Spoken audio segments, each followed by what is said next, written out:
topic examines the major categories of institutional asset owners and the importance of investment policy statements, IPS, in portfolio governance. Institutional investors include endowments, foundations, pension funds, sovereign wealth funds, SWFs, and family offices, each with unique objectives, liabilities, constraints, and investment horizons. The topic emphasizes that strategic asset allocation, SAA, is the foundation of long-term portfolio success because it aligns investment decisions with organizational goals and risk tolerance. Asset owners increasingly allocate capital to alternative investments in pursuit of diversification, inflation protection, and enhanced returns. However, the use of alternatives also introduces challenges related to illiquidity, valuation complexity, and risk estimation. Endowments and foundations are nonprofit investment pools created to support educational, charitable, medical, or cultural organizations. Endowments are generally designed to exist in perpetuity and aim to preserve purchasing power while generating sustainable income for operating activities. Foundations differ because they often have minimum annual spending requirements to maintain tax-advantaged status. The topic highlights that maintaining intergenerational equity is a central challenge, requiring current spending needs to be balanced against future obligations.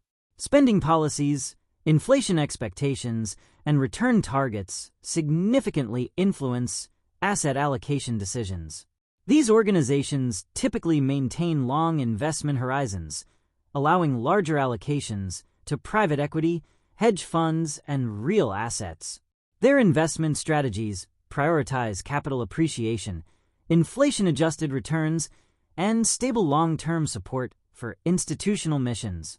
Pension funds are institutional investors established to provide retirement income for employees or citizens. The program identifies 4 major categories: national pension funds, private defined benefit (DB) plans, private defined contribution (DC) plans, and individually managed retirement accounts. Defined benefit plans focus heavily on liability-driven investing because they promise predetermined retirement benefits. Their investment objectives therefore emphasize generating returns above liability discount rates while controlling funded status risk. Defined contribution plans differ because participants bear investment risk directly, making diversification and participant education more important. Pension funds typically combine equities, fixed income, real assets, and alternative investments to achieve return objectives while managing long-term liabilities. Time horizon, workforce demographics, funding status, and liquidity needs all influence pension asset allocation decisions and risk tolerance assessments. Sovereign wealth funds and family offices represent 2 increasingly influential institutional asset owners in global markets. Sovereign wealth funds are government-owned investment vehicles established to manage national wealth, stabilize economies, or preserve resources for future generations. Their objectives vary, depending on whether they are stabilization, savings, reserve, or development funds. SWFs often possess extremely long investment horizons and significant allocations to alternative assets, infrastructure, and global equities. Family offices, in contrast, manage the wealth of ultra-high net worth individuals or families. Their priorities may include capital preservation, intergenerational wealth transfer, tax efficiency, philanthropy, and lifestyle asset management. Unlike many institutional investors, family offices can maintain highly customized governance structures and flexible investment mandates tailored to family-specific objectives, values, and legacy considerations. The topic also explains the importance of strategic asset allocation and the relationship between risk and return within institutional portfolios. Strategic asset allocation establishes long-term portfolio weights designed to maximize expected return for an acceptable level of risk.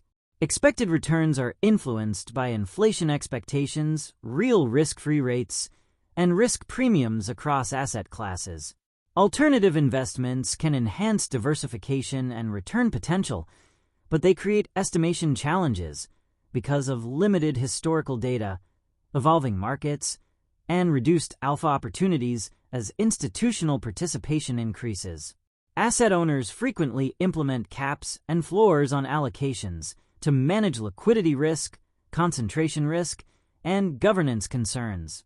Constraints within investment policy are classified as either internal or external.